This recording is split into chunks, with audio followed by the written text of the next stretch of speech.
Hello and welcome to the Etsy podcast. I'm your host, Justin McRoberts, and I am, once again, my very own guest. It's getting lonely. It's not, actually. I'm fine.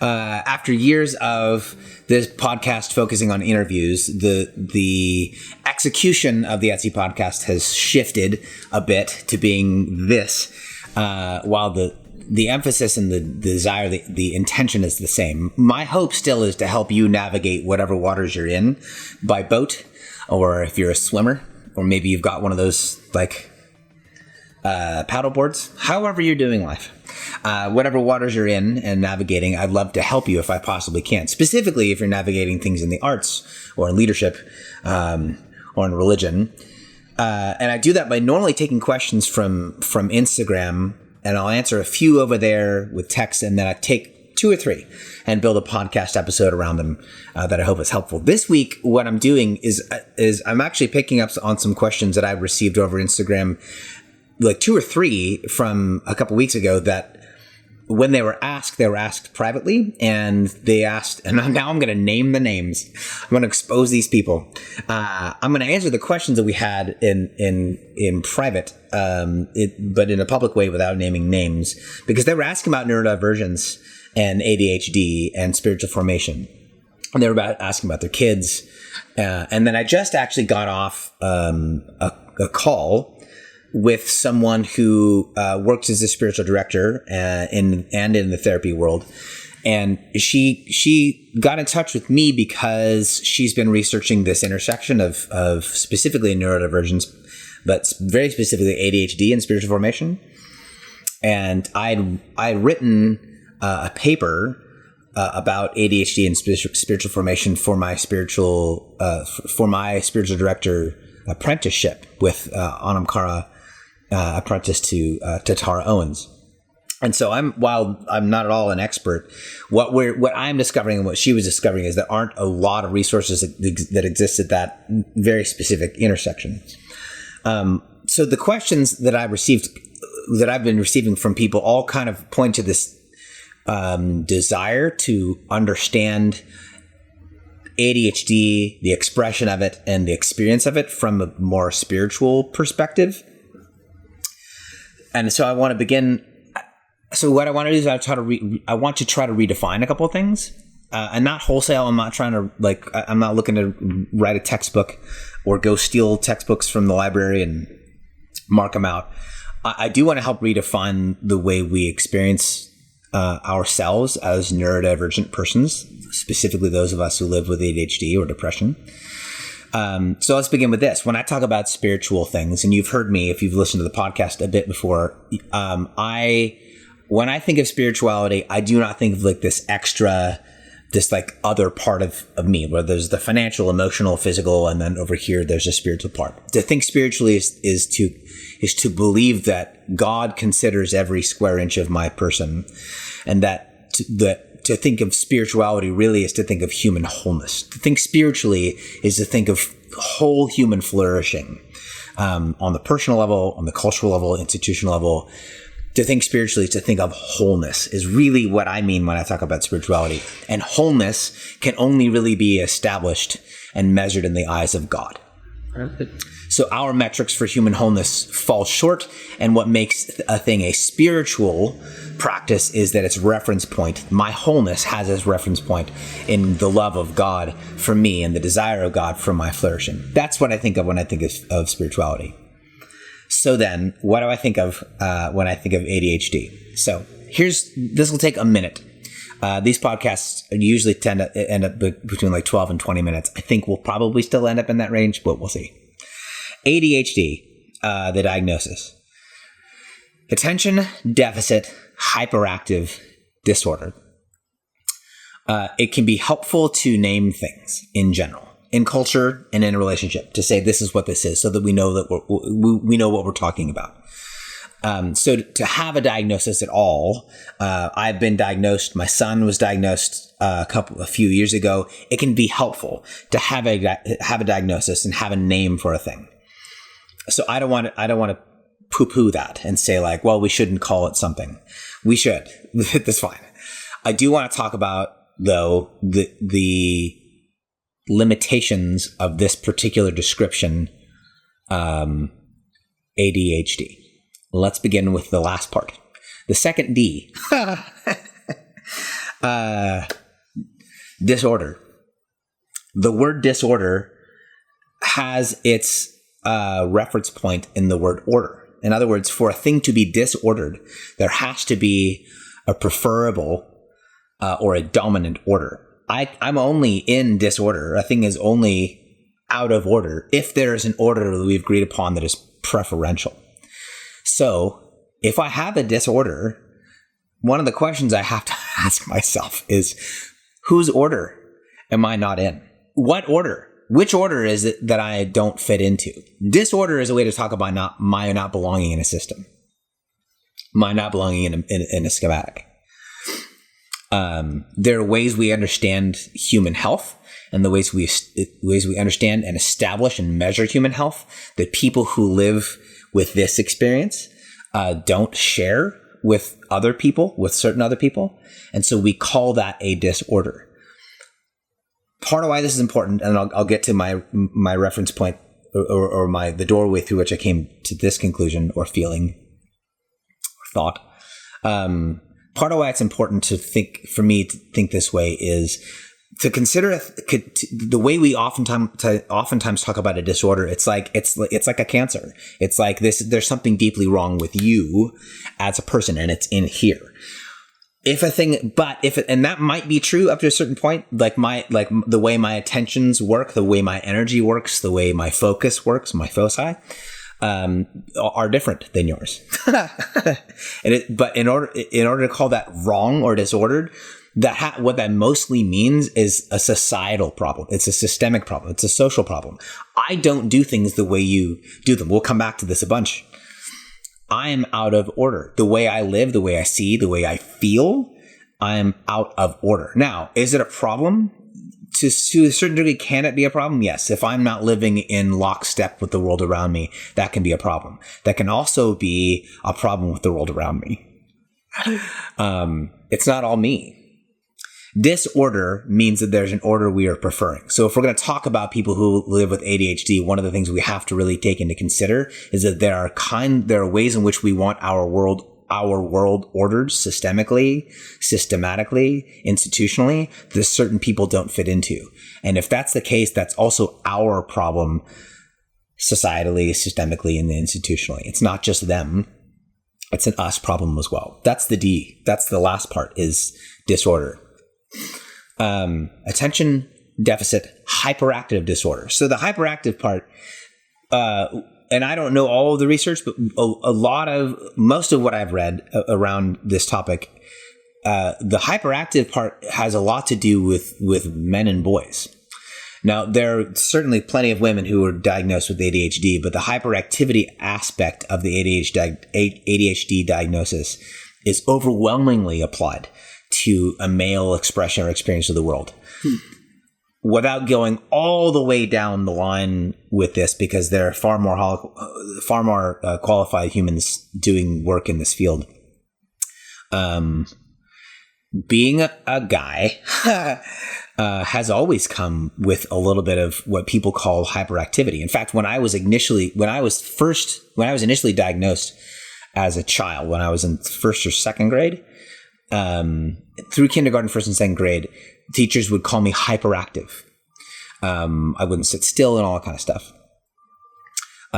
Some of that had to do potentially with with something wrong with my mind. Again, what's going on in me? Some of it had to do with asking a kid my age to sit still for 8 freaking hours and just listen to people talk and then memorize stuff. That was the system of education I was in. You memorize these things by sitting still, listening to someone talk. And my brain and body were like, I can't do this. And so I would fidget. I would stare out the window. I would sometimes get up. Is that an issue with me? Up to a certain point, yes. Is that an issue with the system I'm in? Yes. Also, that's true. And it's an issue with the way, I would suggest that it's an issue with the way we experience and diagnose redeemed and good masculinity. So let me take it to this. I can name off the top of my head 5 or 6 ways in which it's not okay in which like I can do masculinity poorly. I've had more conversations over the last 15 years about toxic masculinity, and mansplaining. All these things are fine. Like, men certainly cross plenty of lines, and there are ways in which there are expressions of masculinity that are damaging. I'm not arguing at that point at all. I have been in very, very few conversations in which there's anything remotely like that kind of a comprehensive understanding of what redeemed and whole masculinity looks like. What does it look like to be a male? What's it look like to be a redeemed human male in the world? Now, again, I feel the need in me even now to make an apology for this. I don't really want to. Like, we can have that same conversation about femininity for sure. In this specific conversation about ADHD, the hyperactive part of this diagnosis gets applied to men in a way that I think diminishes masculinity. Part of that hyperactivity has to do with the way men tend to live in our bodies and our particular body experience of life, and the need to be active, the need to be outside, the need to experience pain. The way men tend to carry our anger in our bodies and need a place to put it. Mm-hmm. I need a place to put it. Most of the answers I've had for most of my life that have to do with my bodily experience of life and stress and anger and energy have mostly had to do with stop. Just knock it off. Be less that way. Which is where the hyperactivity part of the diagnosis ends up being problematic. I think there's a way to live as a male who experiences anger sometimes redemptively, sometimes not redemptively, who needs activity in a way that is not that doesn't work for certain systems. So I have an issue. I take significant issue with hyperactivity as just a diagnosis of a thing wrong with persons. So attention deficit hyperactive disorder. We've covered disorder. We've talked about hyperactivity. All this is intended mostly to be a prompt for further conversation. I'm not trying to pin this conversation and say I've got all the answers. I'm just answering some of the questions and trying to unpack some stuff. So let's talk about attention deficit. This is my favorite part. I don't have a deficiency at all of attention. I have a ton of attention. I've got a lot of attention. My attentions, I can walk into rooms and I'm attending to everything. I'm attending to all I can hear the sound. I can hear the person eat. I can hear their chewing. I can hear this conversation, and I wanted to have both those conversations with both those people as it's going on. I can feel the energy. Like, my attention's everywhere. The issue with attention deficit is I don't have a deficit of attention. I'm not applying my attentions where you want me to. I'm not applying my attentions where you want me to. So, I have clients as a coach who are most of my clients are people who are in their 40s or 50s, who are beginning to ask this question about how they spend their time and their energy, where they put their attentions. Almost all of them have gotten to a place in which they've been responsible to attending to things they've been asked to attend to. They've been faithful to other people's systems and ideologies of other people's programs, and they're now coming to a place in their life in which they want to attend to things that they are passionate about because they are unhappy now continuing to offer themselves to systems or to ideologies or programs that aren't attached to their passion. They want to live a passionate, embodied life. I've been there forever. Like, I've lived there. That's where I've lived since I was a child. It's difficult for me to pay attention to things that I don't have like a deep interest in. So is that a problem? Yes and no. Like, do I need to learn to give myself over to systems and ideologies and practices and that aren't tied to my passions and my interests? Absolutely, that's true. But at some point, at some point it becomes this redemptive question. Now I've earned the right to, because I've been responsible, I've earned the right to give myself over. I want now to tap into that deep primal desire in the human soul to give my attention to things that I actually care about. Which is to say this, I don't have a deficiency of attention. I just really have a hard time attending to things that I'm not passionate or interested in. Eventually, we all get there. I just got there really, really early. So what if it looked like this? What if, when we talk about ADHD, we didn't just make it this diagnosis of these individuals who have these problems, but what if we actually took into account the societal, systemic, institutional surroundings these people live in, and take a little bit of a kind of prophetic, critical cue from these persons who are fully human beings, who function humanly different than some other people.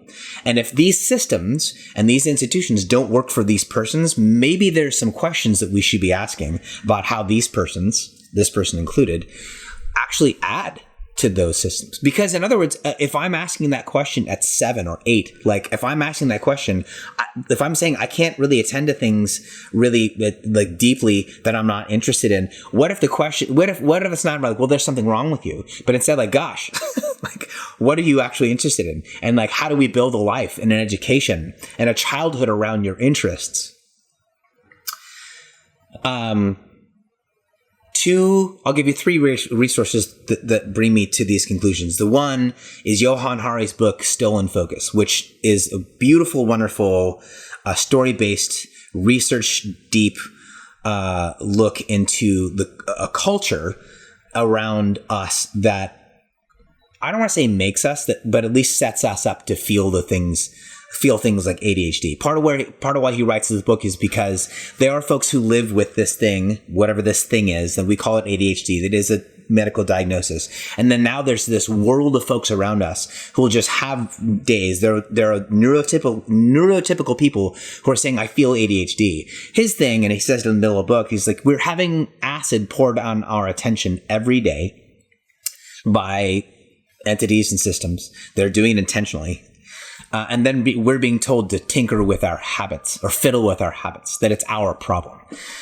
I want to suggest that those of us who live with ADHD have been living there for a really long time, and y'all are just now catching up. Welcome to the party. We have a lot to say about how to live in a world in which we're having our attention like stripped from us and having acid poured on us. We're living like things you experience on 8 emotionally, we experience on 17. Things like ways in which you feel distracted at like a level 3 or 4, we experience on 12. Like we're living the same human experience you are with a hypersensitivity, there's a word for you, that is different than yours. So Johann Hari's book, Still in Focus, I think is a wonderful resource. Driven to Distraction, another deeply researched book by 2 clinical doctors who recognized the diagnostics that we had been using for ADD, weren't quite catching enough people, and they weren't descriptive enough or helpful enough. And so they spent all this time in the book looking at story after story after story after story of persons living with these diagnoses. They don't say this in the book. This is my take on the book. Story is the way we engage with data when we recognize the sacred nature of it. I don't want to pin this down like I do like a dead bug and just have power of it. Story is a way I make room for the mystery and the nuance of the divine thumbprint on human life. That there's something more here than I understand, and I want to make room for it. That's why we do story. So the book Driven to Distraction, written by these 2 MDs, is primarily about story.